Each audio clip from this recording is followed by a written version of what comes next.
Dear student, आप सभी का AP study commerce and English gurus channel में स्वागत है। हम जो है इसमें देखेंगे आज 14 नंबर का जो क्वेश्चन है, श्री मोहित के चालू खाते की पासबुक के अनुसार 31 दिसंबर 2014 को शेष 20,000 रुपये है। निम्न सूचना के आधार पर बैंक समाधान विवरण बनाइए। देख लीजिए, हम चालू खाते के शेष को लेकर के बनाएंगे। पासबुक के अनुसार जो है चालू खाते का शेष। यहाँ पे एक चीज़ समझने वाली बात यहाँ पर यह है कि इस प्रश्न में थोड़ा सा जो कन्फ्यूजन यहाँ पर है कि इसका आंसर जो है इसमें दिक्कत है। यहाँ पर देखिए, द पासबुक में लिखा है यहाँ पे, the passbook of mister Mohit current account showed a credit balance. क्या बोल रहा है? Credit balance. इसको आप याद रखिए, क्रेडिट बैलेंस कितना? 20,000 रुपये। मतलब यहाँ पर क्या बोल रहा है, पासबुक के अनुसार क्रेडिट बैलेंस 20,000 बता रहा है। ठीक है, इस क्रेडिट बैलेंस को लेकर के हमको बनाना है, ना कि डेबिट बैलेंस लिख करके। आप जैसे गाइड देखेंगे, गाइड में जो है इसको डेबिट बैलेंस लेकर के बनाया है, जिसके कारण इसका आंसर तो सही आ गया है। बट अगर यहाँ पे प्रश्न को देखेंगे तो प्रश्न में तो क्रेडिट बैलेंस दिया हुआ है, तो हमको तो क्रेडिट बैलेंस के हिसाब से ही चलना पड़ेगा।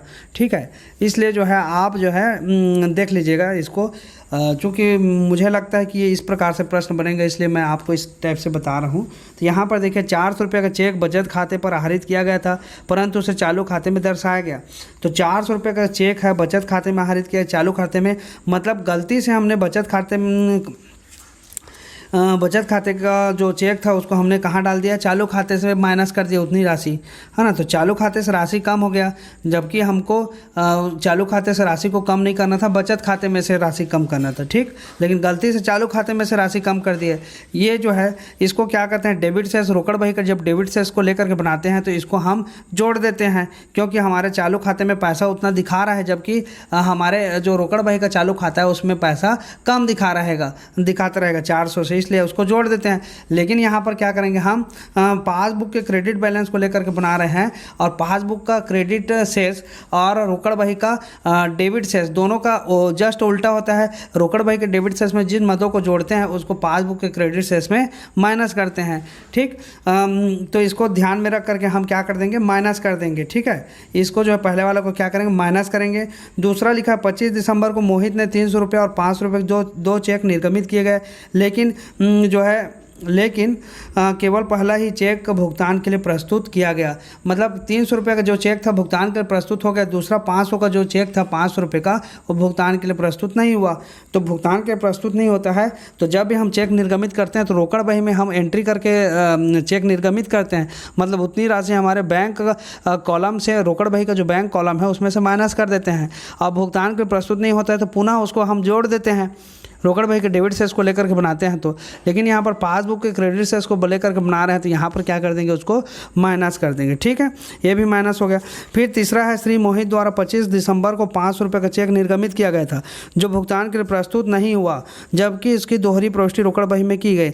मतलब 500 रुपये का जो चेक था वो भुगतान के लिए प्रस्तुत नहीं हुआ, तो हम जो है उसको वापस रोकड़ बही के डेबिट सेस को लेकर के बनाते हैं, तो उसको जोड़ देते हैं कि निर्गमित किया गया चेक भुगतान हेतु प्रस्तुत नहीं हुआ करके। क्यों करते हैं ऐसा? क्योंकि हमने रोकड़ बही में पहले ही ऑलरेडी जब निर्गमित करते हैं, कोई भी चेक को जारी करते हैं, तो उतनी राशि को हम रोकड़ बही के बैंक स्तंभ से माइनस कर देते हैं, जबकि वास्तव में हमारे बैंक के जो खाते हैं, बैंक पासबुक है, उसमें से उतना राशि माइनस नहीं हुआ है, इसलिए हम उसको जोड़ देते हैं पुनः। लेकिन यहाँ पर हम रोकड़ बही मतलब पासबुक के क्रेडिट सेस को लेकर के बना रहे हैं, और रोकड़ बही और पासबुक का जो क्रेडिट सेस है, रोकड़ बही का डेबिट सेस, दोनों का नियम जस्ट उल्टा है। तो यहाँ पर इस चीज़ों को क्या कर देंगे? हम इसको भी माइनस कर देंगे, माइनस 500 रुपये करते। लेकिन यहाँ पर क्या बोल रहा है? जबकि उसकी दोहरी प्रविष्टि रोकड़ बही में कर दी गई, रोकड़ में की गई, तो दोहरी प्रविष्टि मतलब 2 बार 500 की जगह में 1,000 रुपया हमने क्या कर दिया? माइनस कर दिया है। तो 1,000 रुपये को हमको रोकड़ बही में रोकड़ बही के डेबिट सेस को लेकर के बनाते तो प्लस करते, तो यहाँ पर 1,000 रुपये हम पासबुक के क्रेडिट सेस को लेकर के बना रहे हैं तो माइनस कर देंगे। ठीक है, चार्ट को देख लीजिएगा, आपको अच्छे से समझ में आ जाएगा। ठीक, तो माइनस कर देंगे, तो ये जो है तीनों जो है माइनस होगा, तीनों जो है माइनस होगा। और ये जो आंसर है, balance as per cash book ₹18,900, ये जो है इतना ना आ करके कितना आ रहा है? 18,100 आ रहा है। ठीक है, ये इस प्रकार से पासबुक के अनुसार क्रेडिट शेष घटाया करके लिखेंगे 400 रुपये का चेक बचत खाते पर आहरित परंतु चालू खाते में दर्शाया गया 400 रुपये। ठीक, हमने घटा दिया। निर्गमित चेक भुगतान है तो प्रस्तुत नहीं, इसको भी हमने घटा दिया। यहाँ पर जो है तीसरा नंबर भी, तीसरा को भी हम घटाएंगे। चेक निर्गमित किया गया जो भुगतान के लिए प्रस्तुत नहीं हुआ जबकि उसकी दोहरी प्रविष्टि रोकड़ बही में की गई। ठीक है, इस प्रकार से जो है हम तीनों को कर देंगे। तो ये हो गया कितना, 900 और 1000, ये टोटल कितना हो गया 1900 रुपये, 19,000 हो गया है। ये 1900 हो जाएगा।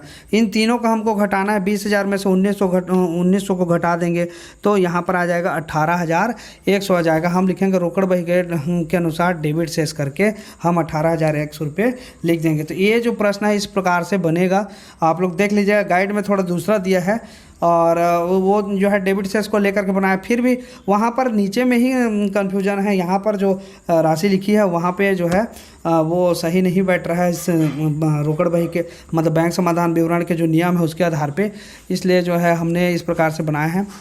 और उसके बाद ये जो है 15 नंबर का क्वेश्चन भी ठीक उसी प्रकार का है। 15 नंबर के क्वेश्चन में भी आपको जो है क्रेडिट शेष लेकर के बनाना पड़ेगा। हिमांशु की पासबुक 31 दिसंबर 2016 को 7,000 रुपये का शेष दर्शा रही है। बैंक समाधान विवरण जो है बनाइए। यदि बोल रहा है कि 1,000 रुपये मूल्य के चेक एवं 1,000 रुपये मूल्य के चेक एवं ग्राहक द्वारा सीधे बैंक में जमा करवाए गए। ठीक है, और दूसरा लिखा है तो 1,000 रुपये के चेक ग्राहक द्वारा सीधे बैंक में जमा। तो हम जब रोकड़ बही का डेबिट शेष को लेकर के बनाते हैं तो इसको हम जोड़ देते हैं, क्योंकि हमारे पासबुक में उतनी राशि चढ़ जाता है जबकि हमारे रोकड़ बही में उतनी राशि नहीं लिखा रहता है, इसलिए हम उसको जोड़ देते हैं रोकड़ बही में। ठीक है, लेकिन हम पासबुक के क्रेडिट शेष को लेकर के बना रहे हैं, इसलिए हम क्या करेंगे, इसको पासबुक के क्रेडिट शेष को ही लेकर के बनाइएगा तो सही बनेगा, क्योंकि पासबुक के अनुसार शेष बता रहा है। ठीक है, डेबिट शेष नहीं बता रहा है। तो यहाँ पर हम जो है इसको क्या कर देंगे, माइनस कर देंगे। ग्राहक द्वारा सीधे बैंक में जमा कराए करके माइनस कर देंगे। ठीक, दूसरा, बैंक ने हिमांशु को 700 रुपये ब्याज का दिया है तो रोकड़ बही के डेबिट शेष में इसको जोड़ते हैं और पासबुक के भी डेबिट शेष में इसको जोड़ेंगे, लेकिन पासबुक का क्रेडिट शेष को लेकर के बनाएंगे तो इसको माइनस कर देंगे। ठीक, और दिसंबर माह में 3,000 रुपये के चेक निर्गमित किए गए थे जिनमें से 1,000 रुपये का चेक भुगतान के प्रस्तुत नहीं हुआ। तो निर्गमित चेक जो भुगतान हेतु प्रस्तुत नहीं हुआ, रोकड़ बही के डेबिट शेष हो या पासबुक का डेबिट शेष हो, दोनों में इसको क्या करते हैं, जोड़ देते हैं, लेकिन यहाँ पर क्या कर देंगे, माइनस कर देंगे। ठीक है, रोकड़ बही के क्रेडिट शेष में माइनस कर, तो तीनों को क्या करना है, हमको माइनस करना है। तो यहाँ पर देखिए ये तीनों को हमने क्या कर दिया, माइनस कर दिया। यहाँ पे पासबुक के अनुसार क्रेडिट शेष घटाया करके लिख देंगे। चेक ग्राहक द्वारा सीधे बैंक में जमा। दूसरा है बैंक ने ब्याज के खाते में जमा 700 और निर्गमित चेक भुगतान हेतु प्रस्तुत नहीं 1,000। तीनों को जोड़ दिए तो कितना हो गया, ये 1,000 2,000 और 700, इस मतलब 27 हो गए। 2700 को मतलब 7,000 में 2700 को माइनस किया तो कितना आया, 4300 आएगा। इस प्रकार से यह जो प्रश्न है ये बनेगा। ठीक है, आप जो है पासबुक के अनुसार क्रेडिट शेष लेकर के बनाइएगा तो ये जो क्वेश्चन है वो सही आएगा। ठीक है, तो आज के वीडियो में बस इतना ही। नेक्स्ट वीडियो में हम जो है इसके पासबुक के क्रेडिट शेष से बैंक समाधान विवरण तैयार करना, इसको लेकर के हम आगे बढ़ेंगे। तो आज के वीडियो में इतना ही। वीडियो को देखने के लिए आप सभी को बहुत बहुत धन्यवाद।